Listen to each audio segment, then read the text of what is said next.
काय करू काही समजत नाही रे. काल बापाचा फोन आला, आई बिमार आहे. आणि त्यातल्या त्यात आता पुढल्या महिन्यात ताईची लग्नाचं मी जुळवलं त्यांनी. मला आज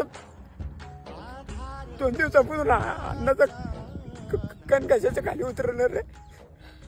म्हणजे 2 दिवस झाले तू जेवला नाही? अरे मित्रा ठीक आहे रे, इट्स ओके, एवढं काही नाही. अरे 2 दिवस झाले फक्त उपाशी.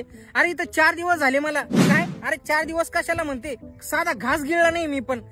4 दिवस कळते का तू? 1 मिनिट, कोणाला आईचा आता पाय आई काय म्हणते बघ. हा बोल ना मम्मी. करिया भागुन्यात चिकन उकडायला टाकेलं होतं, गेली का मांजर खाऊन जर सगळी आणतोय म्हणलं तर? नाही नाही नाही नाही, अगं मांजरीनं नाही, ते मॅच खाल्लं एवढं. हा अरे ते होतच किती, ते 2 किलो होतं ते. बरं कुठं होतं आपण? पोटात अन्नाचा कण नाही. गिळकी आहे ना, बाद झाला ना. ते काय झालं ना, घाई घाई खाल्लं मी, त्याच्यामुळे ते रिवर्स येऊ राहिलं. ते चावून परत मध्ये टाकून मी. अरे पहिला 2 किलो मटर खाल्ला रे तो ऐकल्यानं. तू झोपू मी खाल्ला आता तरी गिळक्यात आल्या. आता तुला कोणापाशी रडून राहिलो मी.